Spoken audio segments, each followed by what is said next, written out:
Hey everybody, Who's Your Jedi here with another review for you. This time I'm going to be talking about episode 2 of season 2 of Young Justice called Earthlings.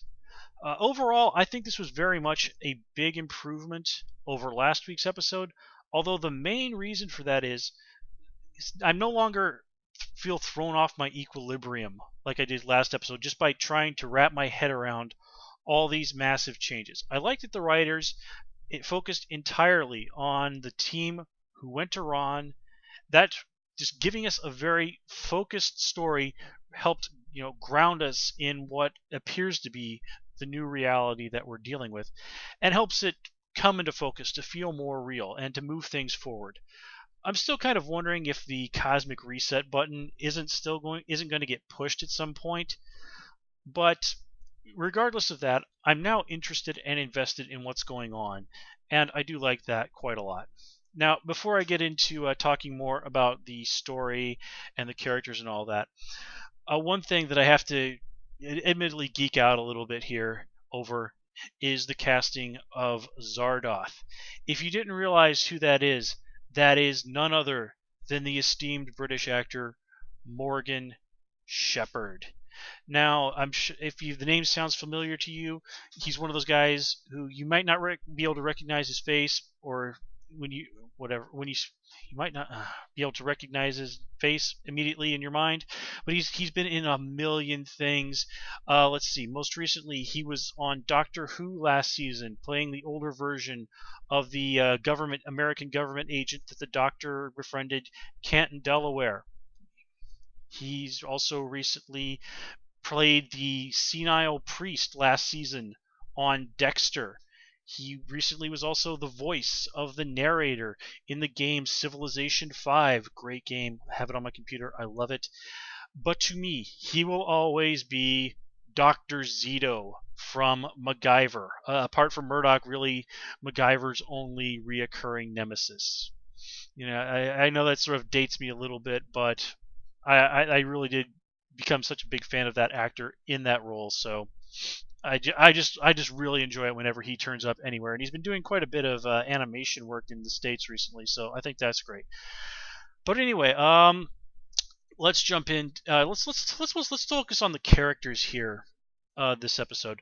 Let's start off with Beast Boy, since he's the big new addition to the team. I was sort of surprised by the way they were bringing him onto the team the way they did, but very quickly this episode they really do establish that he works here. I love that he and Miss Martian refer to each other as adopted brothers and sisters, and the dynamic between them is very genuinely heartwarming, especially that scene where he sees that waterfall and is knocked back to the death of his mother. A little bit different than the origin we have for Beast Boy in the comics, where his parents, I believe, were killed in some sort of an accident in Africa, and it involved his father as well, not just his mother. But just the fact that he sort of reverts fully to his human form, that he is as he should be, apart from the green skin. That was just a very quiet, very subtle moment of showing us how deeply just looking at something that so much has reminded him of losing his mother just absolutely cut him to the core. And Queen Bee is name checked, so it looks like she's going to possibly be, essentially, let's call her Miss Martian's arch nemesis. And you know what? I'm actually quite okay with that. Miss Martian, to the best of my knowledge, doesn't really have an arch enemy in the comics, so I think that doing something like that would make her quite more interesting. And I do like that apparently it's Beast Boy who has picked up on Wally's souvenir collecting. I thought that was a very nice touch. But it just kind of helped me wonder, if he's the one who's doing that, where's Wally? But I'm sure we'll get to that eventually. Let's jump over to talk about Adam Strange today a little bit.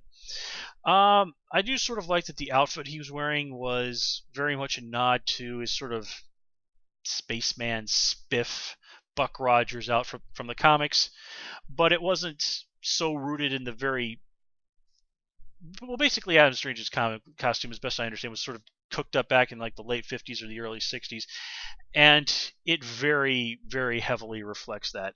It's very stuck in the era it was created. So giving him a more modern looking costume that still bears a strong influence from his original, I think was a very nice thing to do for the fans. And apparently, Adam Strange is a huge Lewis Carroll fan. If you didn't realize it, that part he starts going, beware the Jabberwock, my son, snicker snack, and all that. That is him quoting a poem called "The Jabberwock" by Lewis Carroll. And if that's the Jabberwock sounds vaguely familiar, I believe it was Monty Python and the Holy Grail that also had the Jabberwock turn up. But it's been forever since I've seen that movie. And he also quotes some lines from Alice in Wonderland, which by coincidence I actually happen to have read for the first time recently. And the idea of Adam seeing himself as being similar to Alice, going down the rabbit hole and being sucked into a strange and bizarre world. I can understand how he, being sucked off to Ron by the Zeta Beam, would definitely feel some kinship with Alice. So some very nice characterization for Adam there. And speaking of the folks on Ron, I do like that they've changed them a little bit from the way they appear in the comics. Now they sort of kind of look like your typical, space people with pointy ears, but in the comics they basically look like white people. So yeah, it's a little subtle thing to sort of step away from some of the not so politically correct, I guess you could say, elements from the comics. But let's leave it at that. Like as I've said before in my videos, discussing race on the internet almost never ends well, and I don't really want to get into that here. So, speaking of characters, of course, we should also talk about Superboy. Now, it didn't really hit me until after the episode. I'd watched the episode and made my video last week that Superboy hadn't aged, and I do like that they explicitly bring this up very quickly. And it does sort of harken back to his early days in the comics, where he more than once was occasionally compared with Pinocchio. Yeah, I always thought that was a rather cute idea. But we do sort of start getting some insight as to why things with him and Miss Martian went south. And honestly, I was surprised that it was him that initiated the breakup, because as Alana points out, her being a shapeshifter and him being someone who will never age, it does seem to make them very ideally matched, especially when you remember the fact that Miss Martian is in Earth years of, was it 42, 48 years old, even though physically and mentally in terms of maturity she's still she's the equivalent of 16, and since it's only been 5 years, that's probably not enough even in Martian time to click the counter over to more than 17. So again, there is really no reason why Superboy and Miss Martian, even with that circumstance, couldn't be together. But that's not how Superboy sees it.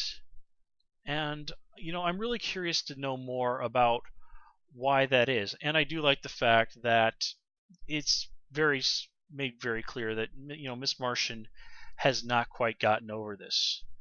I actually did feel a small twinge of pity for Lagoon Boy, since wherever this story goes, I have a feeling it's going to end badly for him. But I still just do not like the character of Lagoon Boy, so I really don't care that much. But anyway, let's see. Another thing that I have to give the writers a lot of credit for is they actually do stop and take a moment to give us a perfectly valid explanation as to why Miss Martian can't use her telepathy to translate what it is that the Krillitane are saying. Now, that's the sort of thing that in a lot of shows they would just simply overlook. And the fact that Young Justice does take the time to address this plot point, something that is doubtlessly going to occur to a lot of people watching the show, speaks well of the writers. And I really do like the fact that they are treating us as intelligent people. Now, the one little quibble that I have with this is, though, Miss Martian's natural form is quite different than that of anything remotely human. So the fact that she could say, she can translate between Martians and humans and Ronians perfectly fine, but the Krillitane are just too much for her, even though her natural form is this really bizarre, freaky, weird thing. But you know what? I'll allow the writers that one. That I'm fine with that. And one other thing that I do have to I can't talk. I do have to give the writers credit for is in the conversation with Superboy, Alana draws the parallels between her feelings for Adam Strange and Superboy and Miss Martian's feelings for each other. Again, it's two aliens who are quite clearly do have genuine feelings for each other, and though they are aware that being together would be a struggle, it doesn't seem to be a deterrent to them. And having Superboy see that, having him be reminded of that, it's really, I think, obviously digging on an old wound for him. He and Magan have obviously not quite moved on from this. There is still things to be addressed, and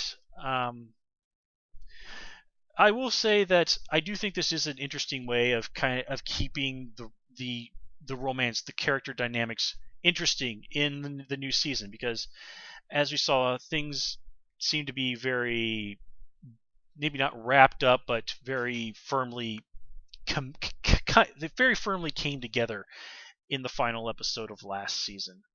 Okay, so let me see what else. Okay, well, that is the majority of the things I wanted to talk about. I'm really not sure that I have a lot to say about what's going on with the Justice League and the missing 16 hours. They did rattle off a name of the planet, which unfortunately I can't remember. It didn't ring any bells to me from the comics, so I'm not really sure where they're going with that. I did like the mechs that they had. There was something oddly steampunk about them, I guess. But it did sort of highlight my one real problem with the Krillitane, and that is, one, I just cannot take these guys seriously as the big bad of this season. Seeing the little Krillitane inside the suit that made up the Secretary General of the UN, it just reminded me way too much of Men in Black. So again, I just cannot take the Krillitane seriously as major villains. I have the feeling that they're probably going to be turn out to be working for someone. Is it going to be Darkseid and the guys from Apocalypse? Is it going to be the White Martians? Is it going to be the Dominators, maybe? Or the Thund or the Kund, another nasty alien race. Maybe the Hassan Natal, if you really want to get obscure. But anyway, yeah, I'm gonna go and say that the Krillitane are probably doing this dirty work for someone else.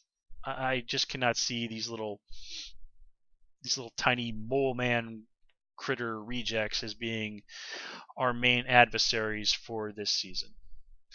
So anyway, overall, this is a pretty solid episode. It really gets the ball rolling in terms of the new season, the new status quo, but it doesn't skimp on the soap opera or the character dynamics. So yeah, this is a pretty solid episode.